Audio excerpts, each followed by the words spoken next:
এর সময় স্বল্প দৈর্ঘ্যের ছবির ক্ষেত্রে সারা ভারতের প্রথম সারির পরিচালকদের মধ্যে কৌশিক ঘোষ অন্যতম। ইতিমধ্যে বহু পুরস্কার তার ঝুলিতে। তার সদ্য নির্মিত ছবির সাদৃশ্য কাহিনী চিত্রনাট্য পরিচালনা কৌশিক ঘোষের। অভিনয়ে প্রিয়া সাউ, কৌশিক ঘোষ, বিখ্যাত অভিনেত্রী দেবিকা মুখার্জি, সুতানুটি শর্ট ফিল্ম ফেস্টিভ্যালের প্রধান অজয় বরণ দে, মাম্পি ঘোষাল, দেব গৌতম। ক্যামেরা করেছেন স্বরূপ ভট্টাচার্য, এডিটিংয়ে দেব গৌতম। ছবিটি মুক্তি পেতে চলেছে খুব শীঘ্রই। মুখোমুখি ক্যামেরায় নাচ গান।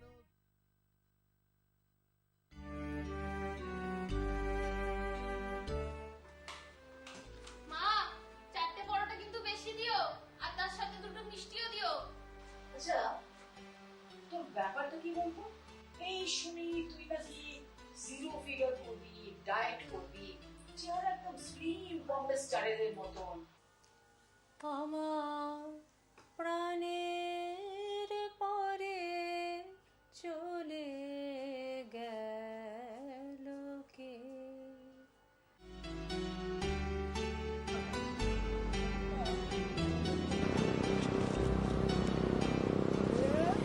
কি করতেছ এখানে? তুমি মল্লিকাদের মেয়েরা? বন্ধু অপেক্ষা করছে, আসবে, এলে একসঙ্গে পালাবো। ঠিক? হ্যাঁ, কি কর? এই সুপর্ণা, কে রে?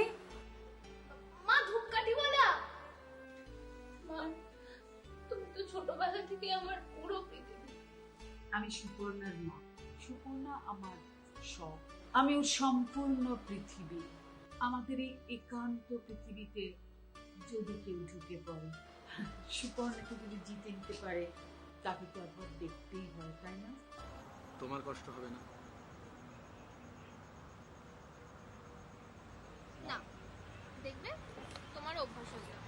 তোদেরকে বাবা আমি সত্যি বলছি, বুঝি না কখন যে আনন্দে থাকিস, কখন যে দুঃখ পাস, মানে অ্যাবসলিউটলি ইম্পসিবল তোদের বোঝা। বসন্তের বাতাস টুকুর মতো সে যে ছুঁয়ে গেল, নুয়ে গেল রে। সুপর্ণা, ফুল ফুটিয়ে গেল শত শত, প্রাণের পরে চলে গেল কে? খুব কাটিয়ে না চলে গেল বুঝি, তাই তো? ওকে এবার জিততে দে বাবু। সত্যিকারের মেধাবী প্রতিভাবানকে কিছু দিনের জন্য চেপে রাখা যায়, কিন্তু সারা জীবন নয়।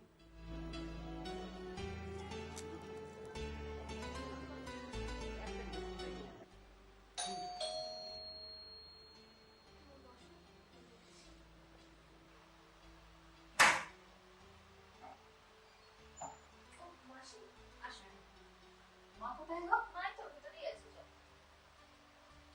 কি ব্যাপার গো, তুমি এতদিন হয়ে গেল অফিসে যাচ্ছ না? তুমি তো অফিস অফ করো না, কোনো খোঁজ খবর নেই। কি বলতো, এমনই একটা মানসিক অশান্তি চলছে। তোর বর্তমান আর আমার অতীত কোথায় যেন একসঙ্গে মিলে যাচ্ছে। কি সাদৃশ্য!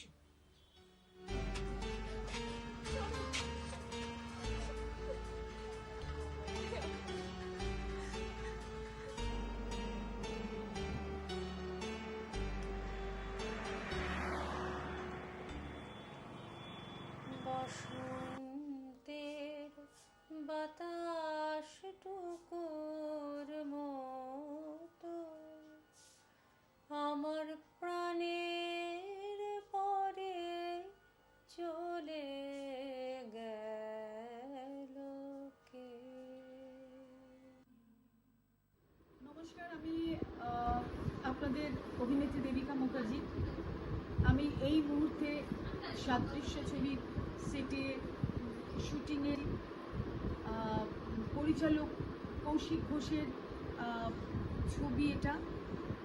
উনি অনেক পুরস্কার প্রাপ্ত পরিচালক, আর এখানে চিত্রগ্রহণে আছেন অজয় দীপ বর্মন, চলবে না। আমার কন্যার যে চরিত্রটা করেছে সে হচ্ছে প্রিয়া সাউ, নতুন মেয়ে, ভারী মিষ্টি চেহারা। এই ছবিটাতে অভিনয় করে আমার খুব ভালো লাগলো, বিকজ ছবিটা না ভীষণ অন্য ধরনের গল্প। এই ধরনের গল্প ইদানিংকালে খুবই কম হচ্ছে। আশা করি আপনারা যখন এই ছবিটা দেখবেন তখন আপনাদের সবার খুব ভালো লাগবে, আপনারা এই ছবি দেখবেন, আমি এই বিশ্বাসটা রাখি। আপনারা সবাই ভালো থাকবেন। ও বলছে শরীর ঠিক নেই, সে কি?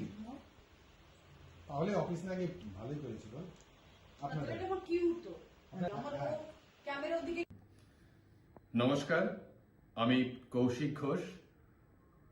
আমার কাহিনী চিত্রনাট্য এবং পরিচালনায় সদ্য সাদৃশ্য ছবিটা শেষ করলাম।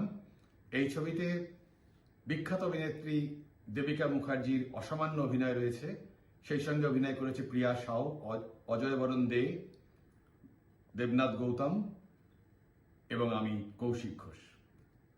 ছবিটা নন্দনে জানুয়ারি মাসের 3 তারিখ থেকে 8 তারিখ সুতরাটি শর্ট ফিল্ম ফেস্টিভ্যালে প্রথম দেখা যাবে। এক অসামান্য কাহিনী, এক স্নেহময়ী মা এবং মেয়ের ভালোবাসার গল্প, এক প্রেম বিরহের গল্প। অবশ্যই আমার ধারণা ছবিটা সবার ভালো লাগবে, অবশ্যই দেখবেন এবং আপনাদের আশীর্বাদ থাকলে ছবিটা আমাদের বিশ্বাস সবার মন জয় করে নেবে। Bureau report, channel 10।